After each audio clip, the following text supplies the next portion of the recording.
Bonsoir et bienvenue à tous. Dans l'actualité de ce jeudi, réveil à 7h, salut au drapeau et uniforme pour tous. Le service national universel arrive. Premier test dans quelques mois pour 3000 jeunes.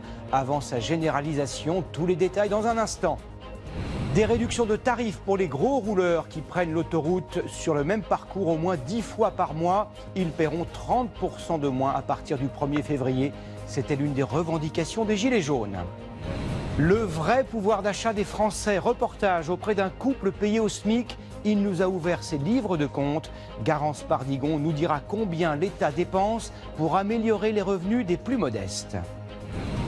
Dans ce journal également, nous partirons en Italie. Comme le Portugal, le pays propose des conditions fiscales privilégiées aux retraités étrangers, notamment français, s'ils s'installent dans des régions défavorisées.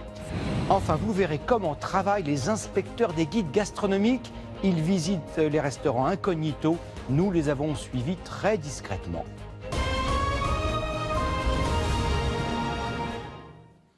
C'était une promesse de campagne. Emmanuel Macron, alors candidat à l'élection présidentielle, s'était engagé à créer un service national universel.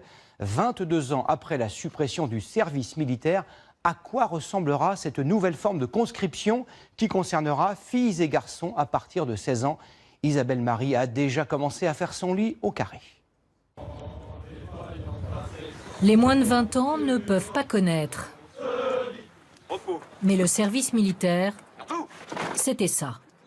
Plus de 20 ans après sa suppression, voici donc le service national universel. En juin prochain, 3000 volontaires de 16 ans pourront l'expérimenter dans 13 départements pilotes. 15 jours d'abord pour évaluer la santé, le niveau de français, apprendre les valeurs de la République et des notions de défense et de sécurité en totale mixité, sauf pour les dortoirs, sans passage obligatoire chez le coiffeur, c'est promis. Puis 15 autres jours ensuite dans une association, une collectivité locale ou chez les pompiers par exemple. Le SNU qui fera voir du pays puisque les jeunes des Landes pourront découvrir la Moselle, ceux du Nord le Vaucluse ou vice-versa. Mobilité obligatoire, objectif, brassage et mixité. Il y a des jeunes aujourd'hui qui naissent et qui grandissent dans un quartier dont ils ne sortent jamais. Deuxième objectif, comment réagir face à une catastrophe naturelle, face à un attentat. Et puis un troisième objectif qui est celui de l'engagement. On est un pays, la France, qui a encore du mal à montrer à ces jeunes leur utilité sociale. Y aura-t-il un uniforme? Oui, mais pas un treillis. L'hommage au drapeau sera-t-il obligatoire? Oui, lever 7 heures et marseillaise. Avec un parcours du combattant? Oui, en quelque sorte, mais sans pactage, activités en extérieur, jeux de rôle ou courses d'orientation. À terme, le SNU deviendra obligatoire pour tous, sans exception, scolarisés, apprentis ou décrocheurs, ouvert aussi à ceux en situation de handicap, coût estimé 1,7 milliard d'euros par an. Alors on ne sait pas encore précisément quand ce nouveau service national sera généralisé, mais l'expérimentation va débuter en juin prochain. 200 volontaires seront mobilisés dans 13 départements pilotes, parmi lesquels le Puy-de-Dôme et le Val d'Oise.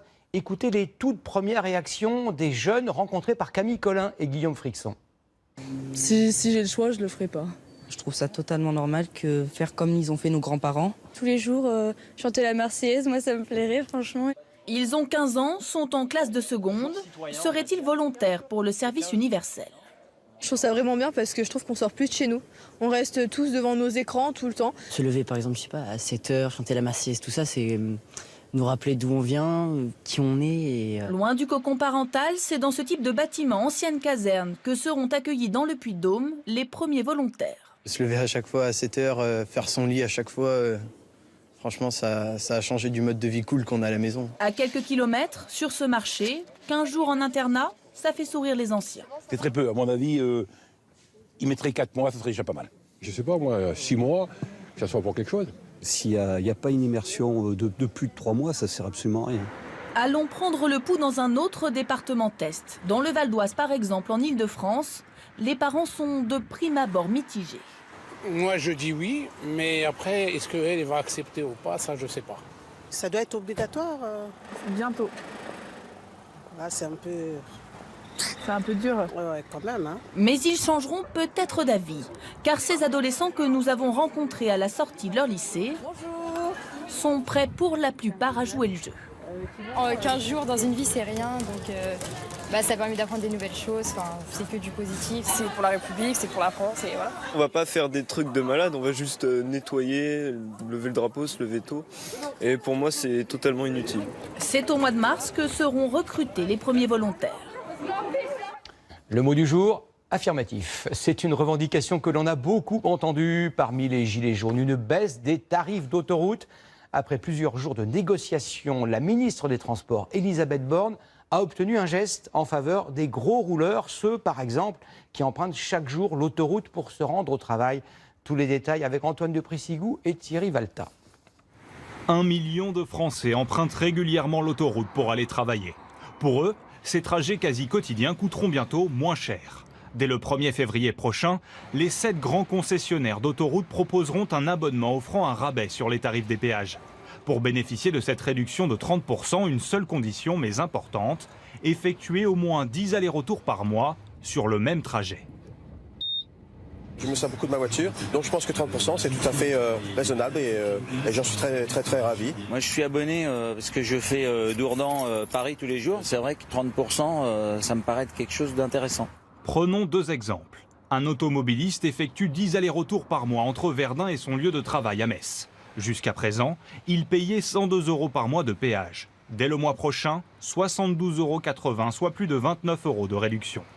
Pour un conducteur qui emprunte régulièrement l'autoroute entre Nîmes et Montpellier, 16,60 € d'économie chaque mois. Selon la ministre chargée des Transports, cette réduction tarifaire se fera sans aucune contrepartie de l'État et sera maintenue dans le temps. Une bonne nouvelle pour le porte-monnaie des utilisateurs réguliers d'une seule et même autoroute. Pour tous les autres, en revanche, pas de miracle. Les tarifs des péages vont augmenter d'au moins 1,8% dès février prochain, en raison de l'inflation, et pour financer les travaux sur le réseau autoroutier. 3 jours après son échange marathon à Bourtrould en Normandie, Emmanuel Macron s'est inscrit à une autre épreuve d'endurance, le marathon de Souillac dans le Lot. Il sera de nouveau face à des maires de communes rurales. Qu'attendent les habitants de la région de cette visite présidentielle qui aura lieu demain? Reportage Amandine Atalaya et Jean-Yves Chamblet. Au fil des ans, la commune de Souillac a vu ses commerces disparaître. Une 60aine ont mis la clé sous la porte. Carole avait créé ici sa boutique de prêt-à-porter. Ça va Mireille? Ça va. Oui. Mais après 12 années plutôt fastes, tout s'est effondré. C'est aujourd'hui une menuiserie. Et en 2013, il y a eu une belle chute de mon chiffre d'affaires dû à Internet, à la proximité de Brive. Les samedis devenaient des samedis fantômes. On est devenu la ville dortoir de Brive. Car Brive, 50 000 habitants, est à 20 minutes à peine en voiture d'ici. Alors les Souillaguais vont souvent y faire leurs courses au détriment des commerces locaux. Et Carole a perdu beaucoup d'argent lors de la revente.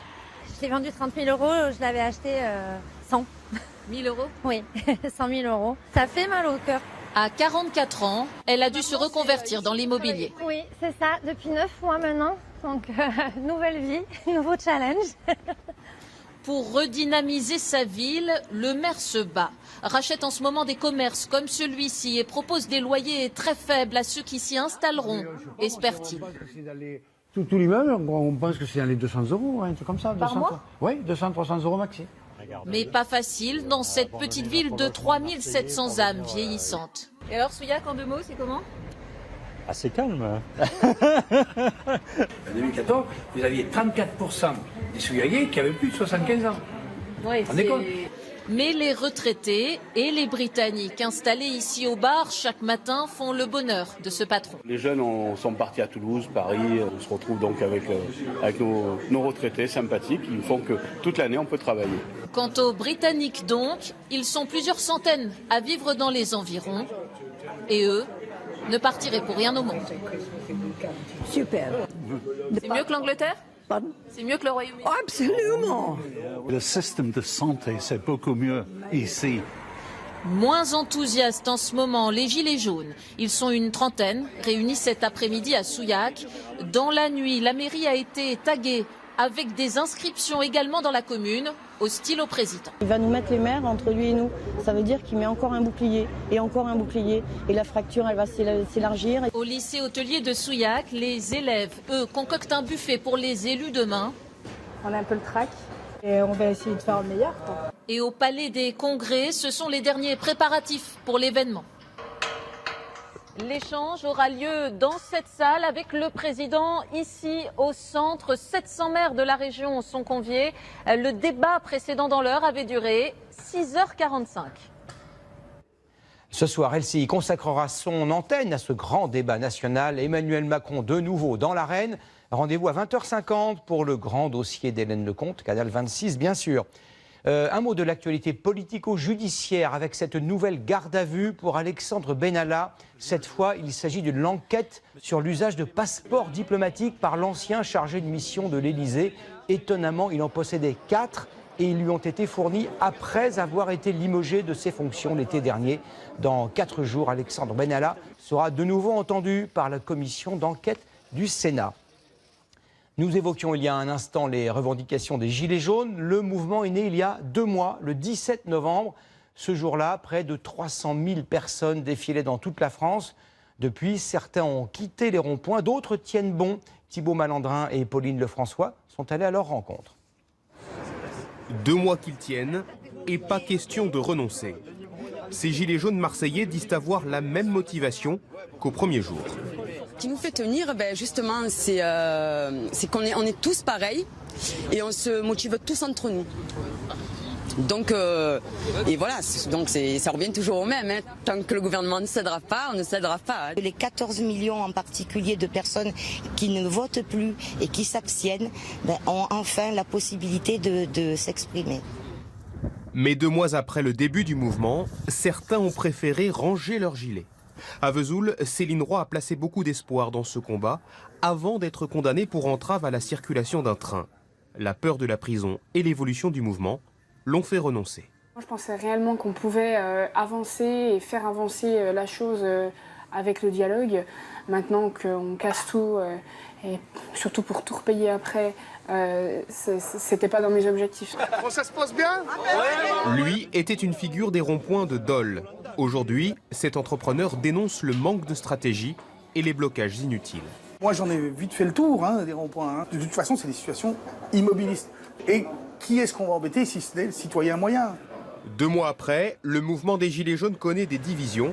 Seuls les plus obstinés continuent de bloquer les ronds-points.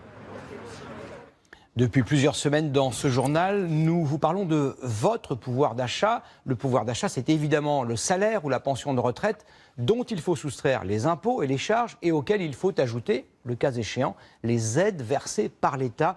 Que représentent ces aides pour un couple payé au SMIC? Exemple très concret avec Denis Cadot et Fabienne Mancel.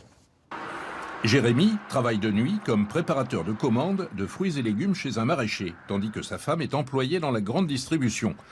Le couple vit dans ce HLM et avec 2 jeunes enfants, il n'est pas imposable car les salaires dépassent à peine le SMIC. 1 237 € net pour lui, 1 220 € pour elle. Mais à ces salaires s'ajoutent chaque mois plusieurs aides, principalement versées par la caisse d'allocation familiale. Des aides que le couple juge indispensables à l'équilibre de son budget. Ma compagne et moi, nous touchons 589,46 € par la CAF pour nous aider dans la garde de nos enfants. Comme nous avons 2 enfants, nous touchons aussi 315,76 € d'allocation familiale, plus 71 € de prime d'activité. 975 € au total, auquel il faut ajouter 55 € d'allocation logement pour leur HLM. Quant à la prime d'activité, il a déjà fait le calcul, elle va être relevée de 71 à 180 €. Le couple pourra donc bientôt compter sur 1 139 € d'aide, soit avec leurs 2 salaires, un revenu total de 3 596 €. S'il n'y avait pas les aides sociales, on aurait dû faire un choix. Soit moi, soit ma femme, on aurait dû ne pas travailler, parce qu'on n'a personne pour nous garder les petits. Et si Jérémy et Amandine ne sont jamais dans le rouge à la fin du mois, c'est parce que tout est calculé au plus juste. Ainsi, les vacances se passent toujours à moindre frais chez la mère ou la sœur de ce père de famille. Bonsoir Garance Pardigon. Bonsoir Gilles. Les revenus de nombreux Français, notamment les plus modestes, on vient de le voir à l'instant, sont complétés par des prestations sociales. Combien pèsent exactement ces prestations dans les dépenses de l'État? Eh bien, elles pèsent lourd. On va regarder le détail ensemble si vous le voulez bien. Quand l'État dépense 1 000 €, il y a en fait 575 € qui vont à ces prestations sociales. Alors, De quoi parle-t-on exactement? Vous allez voir. Il y a d'abord les retraites. C'est ce qui coûte le plus cher. Il y a ensuite la santé avec l'assurance maladie, la famille avec les allocations familiales, le chômage, les revenus de solidarité comme le RSA et puis les aides au logement. Tout ça, eh bien, ça représente 720 milliards d'euros en 2016. C'est plus de la moitié des dépenses publiques et c'est un montant qui ne cesse d'augmenter. Ça, c'est vrai chez nous, mais c'est vrai aussi dans l'ensemble des pays développés. Alors, autre question évidente, notre système, la France, est-elle plus ou moins généreuse que d'autres pays développés, l'Allemagne, les États-Unis, entre autres? Écoutez, nous sommes en fait très généreux, nous sommes les champions du monde. Ces prestations sociales, elles représentent 32% de notre richesse nationale, de notre PIB. Nous sommes devant les Allemands, également devant les États-Unis, mais bon, ça a quand même un avantage. Nous avons par exemple des frais de santé qui sont mieux remboursés que dans ces deux pays. Merci beaucoup, Garance, pour ces précisions chiffrées. C'est l'un des enjeux du grand débat national. Comment accélérer la transition écologique sans pénaliser l'économie? Pendant 30 ans, tous les gouvernements de droite et de gauche ont fait la promotion du gasoil. C'est d'ailleurs en France, en Moselle, que se trouve la plus grande usine au monde de moteurs diesel. Comment va-t-elle se transformer? Reportage Johan Engen et Marine Der. Dans ces ateliers gigantesques, 1,5 million de moteurs fabriqués chaque année. Mais avec la chute des ventes de voitures diesel, l'usine doit se transformer en un temps record.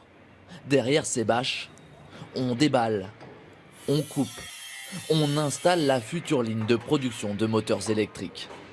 Démarrage série au mois de juin, on doit faire 13 500 moteurs jusqu'à la fin de l'année et 2020, 120 000 moteurs. Pour tenir ce rythme, des salariés sont d'ores et déjà formés à assembler cette nouvelle pièce. Quelle différence a-t-elle avec le moteur diesel? Concrètement, ça fait que pour un moteur diesel, à l'atelier ici, on met 2 jours pour en monter un, alors qu'un moteur électrique, en 4 heures, c'est fait. Mais un moteur électrique plus simple à fabriquer, c'est aussi le risque de voir disparaître des emplois sur les lignes de production. La direction promet pourtant qu'elle ne licenciera aucun des 2500 salariés de l'usine. Aujourd'hui, notre population comporte un certain nombre de salariés qui sont proches de la retraite et qui vont, dans les années qui viennent, partir. Donc ça sera aussi un facteur d'ajustement. Ce constructeur se veut donc confiant. Mais est-ce le cas de toutes les entreprises de la filière automobile? Sur les 400 000 emplois de l'industrie automobile en France, dans les 4 000 entreprises actuellement, avec la baisse du diesel, on estime qu'une 50aine d'entreprises sont impactées et 15 000 emplois menacés. Nous sommes en Haute-Savoie, entre Annemasse et Chamonix. Ici, des centaines d'usines de sous-traitance fabriquent des pièces mécaniques de moteurs pour les constructeurs automobiles du monde entier. Mais depuis quelques mois, leur carnet de commandes se remplit de moins en moins. Dans cette usine, les lumières rouges s'allument plus souvent qu'avant. Signe de machines qui tournent au ralenti. 20 000 pièces fabriquées chaque semaine, contre 30 000 il y a encore quelques mois.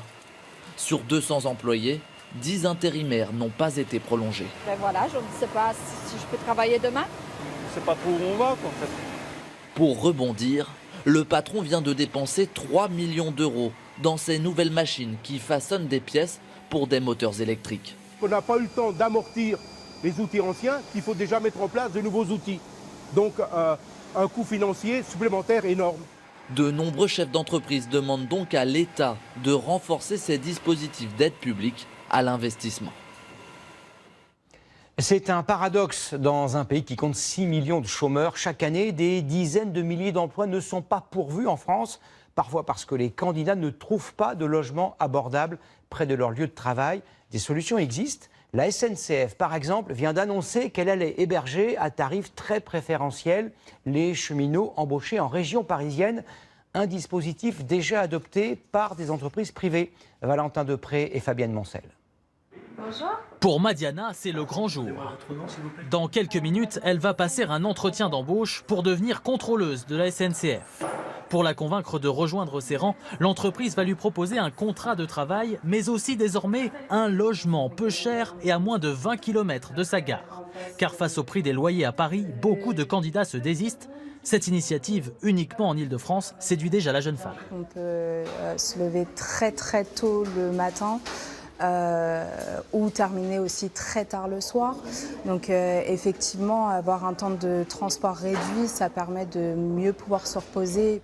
En cas de réussite au test, son logement pourrait être celui-là. Alors voilà, c'est un appartement de 22 mètres carrés. Ce studio en plein Paris appartient au groupe SNCF. Loyer pour les nouvelles recrues, 320 € seulement. Si l'entreprise le met à disposition, c'est parce que le logement est devenu un frein à l'embauche. On est un des premiers recruteurs en Ile-de-France et en France. Donc ces appartements, pour nous, ils sont fondamentaux parce que ça permet de faciliter notre recrutement, mais aussi la qualité de vie demain de nos agents. Mais toutes les sociétés n'ont pas la chance de disposer d'un parc immobilier. Marie-Pierre Mahé a créé cette plateforme en ligne pour aider les PME à recruter. Avec les bailleurs sociaux, elle associe à chaque offre d'emploi des logements meublés. L'idée, c'est vraiment de dire, voilà, acceptez cette offre d'emploi puisqu'il y a derrière une solution de logement qui va être associée à votre offre d'emploi. À Strasbourg, Anne en a bénéficié. De retour en France après un service civique en Grèce, elle a réussi à trouver un logement grâce à son nouveau poste d'hôtesse d'accueil. C'est la raison pour laquelle je suis passée par ce site internet. Parce que justement, on pouvait allier les deux. Et pour son entreprise, c'est une façon d'attirer dans la région de nouveaux talents. C'était il y a un an, jour pour jour, le 17 janvier 2018. Après un demi-siècle de controverses, Édouard Philippe annonçait l'abandon officiel du projet d'aéroport de Notre-Dame-des-Landes. Des centaines d'agriculteurs, de militants écologistes, anarchistes, certains paisibles, d'autres beaucoup moins, étaient invités à quitter la ZAD. Que s'est-il passé depuis? Reportage Laurent Giraudineau et Cassien Masquillet. Une départementale redevenue banale. Depuis un an, presque oublié les parcours d'obstacles, les tranchées, les miradors, avec un nouvel enrobé, ce qu'on appelait la route des chicanes a été rendue à la circulation. Au bord de cette route, les lieux de vie collectifs ont été détruits. Sarah a déplacé son élevage dans un autre hameau. On a 70 brebis, donc au moment où on s'est fait expulser, au mois d'avril, on en avait seulement une quinzaine, mais voilà, on a continué envers et contre tout. C'est mon nom qui a été mis sur ce projet-là, mais en réalité, on est plusieurs à s'occuper de ce troupeau. Ses amis éleveurs font aussi des crêpes, des galettes, 600 par jour, une fois par semaine, pour les vendre dans une hamade. On ne fait pas une seule chose à la fois, on a tous envie de partager des choses différentes, etc. 170 des 300 zadistes seraient restés à Notre-Dame-des-Landes depuis l'abandon du projet d'aéroport. Ils ont construit ce grand hangar pour développer la filière bois. Sur Internet, ils viennent de lancer un fonds de soutien, une gigantesque cagnotte ouverte aujourd'hui. L'idée, c'est de pouvoir racheter des bâtis, des terres, du bocage qui ont été préservés par cette lutte et de les mettre dans un fonds commun, de créer de la propriété collective et de la mettre au service de l'usage collectif et de la vision qui a été portée par les gens qui défendaient ce territoire. La grande partie des terres appartient maintenant au conseil départemental. En récupérer, c'est la nouvelle lutte des zadistes, administrative, pacifique et de l'apaisement. Les habitants des environs en avaient besoin. C'est calme, c'est bien. Maintenant, oui, effectivement, il n'y a plus les gendarmes. C'est quand même moins tendu que ça l'a été. La ZAD a décrété jour férié et festif le 17 janvier, l'occasion d'une balade naturaliste. Les arbres vont rester debout. Où les zadistes convient des randonneurs dans un bocage où ne sera jamais construit un aéroport. C'est un phénomène qui s'accentue depuis quelques années, le départ de retraités français vers d'autres cieux fiscalement plus cléments. Plus de 30 000 se sont déjà installés au Portugal. À présent, c'est l'Italie qui déroule le tapis rouge aux seniors venus de l'étranger s'ils acceptent de s'installer dans le sud du pays. Reportage dans la charmante commune d'Irsina, près de Bari. Thomas Jarion et Frédéric Petit. Comme figé dans le temps, le centre historique d'Irsina est vieux de 900 ans. Le maire connaît par cœur les rues pavées de sa ville natale. Allons ouvrir les portes de la cathédrale. Un édifice du XIIIe siècle. Devant vous, c'est la statue de Sainte Euphémie. C'est le symbole de la ville d'Irsina. Elle a été exposée au Louvre en 2008. Entretenir un tel patrimoine a un coût. Une équation difficile car la ville a perdu la moitié de ses habitants et de son budget depuis les années 60. Alors le maire attend beaucoup de cette nouvelle loi qui offre aux retraités européens qui s'installent dans le sud une taxe limitée à 7% sur leur pension, alors que ce taux était de 23% minimum auparavant. L'urgence, c'est de revitaliser notre petite ville. La présence de retraités étrangers doit nous aider à redresser notre économie. Et c'est un plus social et culturel. La ville d'Irsina n'a pas attendu cette nouvelle loi pour tenter d'attirer les seniors étrangers. Sur les 5000 habitants, ils sont déjà une soixantaine à passer leur retraite ici. Les premiers à s'être installés à Irsina sont Sandy et Kiss. Ils ont restauré cette maison 200 000 € pour 300 mètres carrés. On a une terrasse ici, une autre là. Si des retraités français viennent ici, ils vont adorer. Les Italiens aiment la bonne nourriture, comme les Français. Et les produits du sud de l'Italie sont incroyables. Il y a du vin, de l'huile d'olive, tout est cultivé ici. Mais tout le monde n'a pas les moyens de s'offrir une telle maison avec vue sur les toits. Yann a un appartement plus modeste dans le village, acheté seulement 700 € le mètre carré. Jeune retraité norvégien, il est venu ici surtout parce que la vie y est moins chère. Le vêtement, le gaz, l'électricité, toutes ces choses est le même prix. Mais pour manger, pour aller en restaurant, c'est beaucoup moins cher. Yann est un bon client chez les commerçants du village. Les retraités étrangers ont permis d'éviter à certains commerces de fermer. On espère que d'autres retraités vont venir. C'est bon pour le commerce, c'est du boulot en plus. Depuis 13 ans ici, on connaît tout le monde et on parle avec tout le monde. Les gens sont hyper gentils. Le village espère que l'arrivée de nouveaux retraités français puisse définitivement sauver le centre historique et redonner vie à la région. Vous cherchez un bon restaurant, une auberge dans votre région, vous suivrez sans doute les conseils des guides, le Michelin ou le Go-Mio. Le nouveau guide rouge sort d'ailleurs lundi. La France compte 145 000 restaurants et une vingtaine d'enquêteurs gastronomiques. Comment travaillent-ils? Mangent-ils vraiment incognito? Elisabeth Tran, Stéphane Deperroy et Serge Joux sont passés à table. Franck est informaticien, mais très souvent, à l'heure du déjeuner, il se transforme en agent secret. Il réserve sous un nom d'emprunt et déjeune incognito, comme n'importe quel client. Déjà, c'est servi à bonne température. La viande est bien cuite, pas trop sèche. C'est plutôt pas mal. Moi, je trouve ça bien, parce qu'il y a de jolies nuances. C'est quoi déjà ce plat-là? Aujourd'hui, il évalue un bistrot parisien avec au menu un poulet aux saveurs exotiques. Comme tous les enquêteurs du guide, il touche pour cela une indemnité dont il refuse de dévoiler le montant et son repas est remboursé. La purée est bien réconfortante, bien de saison. On habille la viande avec de façon généreuse et j'aime bien. Il consigne ses impressions immédiates par écrit, discrètement, comme s'il travaillait sur autre chose. Il a 12 sur 20 aujourd'hui, il mérite 12 sur 20. Pas plus, pas moins. Si ça doit bouger, ce sera plutôt à la hausse. Ça, c'est une fois que j'aurai rempli le compte-rendu et que ce sera validé que j'aurai la réponse. La note est obtenue à partir d'une grille d'évaluation confidentielle qui comporte en tout 80 points. Ils doivent permettre de noter un restaurant le plus précisément et le plus objectivement possible. Qu'est-ce qu'on vous demande d'évaluer en termes de cuisine ? Alors, on évalue aussi bien l'esthétisme de l'assiette, donc le dressage, la qualité des produits, l'harmonie du plat, son originalité, mais on juge aussi bien l'atmosphère que la décoration, que le service, la carte des vins, l'accueil. Cette note est exprimée en TOC. Une TOC correspond à 12 sur 20 et 5 TOC à 19. Ce système permet une notation cohérente partout en France. Un restaurant noté 15 sur 20 à Lille correspond ainsi exactement à un autre 15 sur 20 à Bordeaux. Le garant de cette homogénéité est le rédacteur en chef du guide. Est-ce que le nouveau chef est mis en avant sur la carte parce que... C'est lui qui rédige tous les textes à partir des comptes rendus des enquêteurs pour en harmoniser le ton et le style. L'idéal, c'est quelqu'un qui sait manger et qui sait écrire. S'il y a beaucoup d'éléments, s'il y a beaucoup de matière, et je dirais presque s'il y a beaucoup de chair, ça permet de faire un texte intéressant. Après avoir testé 15 000 tables, il n'est plus enquêteur, mais sa grande culture gastronomique lui permet de former la relève. Quand on fait cette formation, on apprend aux gens justement à être exigeants sur le produit et à les connaître.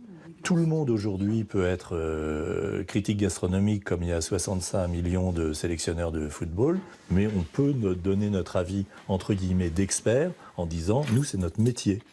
Ce métier, il l'a appris à Raphaël. Elle évalue environ 150 restaurants par an, mais gagne sa vie comme décoratrice. On doit absolument entraîner notre palais et on doit avoir un palais de champion dégustateur quand même. Et comme pour viser une performance, l'entraînement exige de la rigueur. Pas de parfum, pas de café, pas de tabac, rien qui puisse polluer l'expérience de dégustation. On préserve nos sens, évidemment. Dans ce restaurant 3 tocs, 15,5 sur 20, le repas commence par une salade de betterave de variété ancienne, savamment travaillée. C'est bon pour un produit qui est plutôt à la mode, qu'on voit un peu partout, travailler dans tous les sens. Il faut aussi que ça soit très bien fait quand c'est un produit qu'on voit régulièrement. On attend plutôt des versions exemplaires et là c'est très bien, ça se marie très bien avec le fromage. Le guide répertorie 4000 adresses avec toujours le même parti pris, ne sélectionner que les meilleures tables. Y figurer est donc un atout précieux. On estime qu'une toque ou une étoile supplémentaire peut faire progresser de 30% le chiffre d'affaires d'un restaurant. Vous rêvez de partir en safari sans quitter votre canapé. Ce soir, vous allez pouvoir approcher des lions ou des éléphants d'Afrique. Une entreprise française permet d'explorer au choix la savane, la jungle ou même les fonds marins grâce à la réalité virtuelle. Place à nos courageux explorateurs Didier Périsky et Dominique Paris.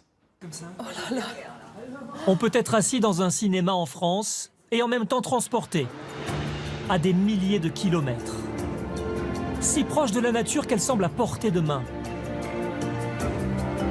Ces images d'une proximité stupéfiante ont demandé 1 an de tournage. 42 pays explorés par 2 jeunes réalisateurs.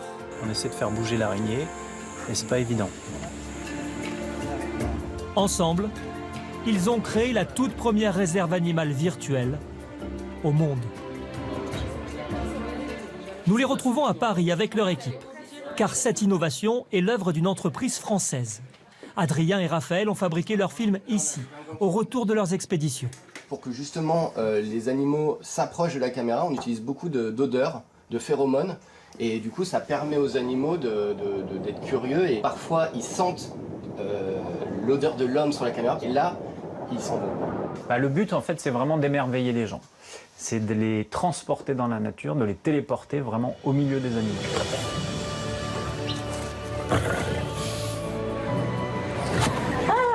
Au secours.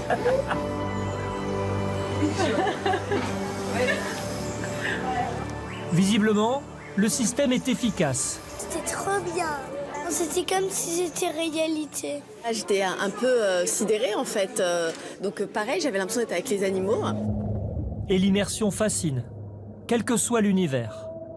J'ai fait de la plongée, mais jamais aussi près de cachalots comme ça. C'est ce qui m'a le plus impressionné. La diffusion vient de débuter dans 2 cinémas parisiens. Elle devrait s'étendre à d'autres villes en France. La Finlande, la Belgique, la Chine ont déjà passé commande. Bientôt les États-Unis et le Brésil. Le pari virtuel des 2 réalisateurs est un succès et profite aussi aux acteurs de ces films, les animaux. Une partie des bénéfices sera consacrée à la création de nouvelles réserves protégées sur les 5 continents.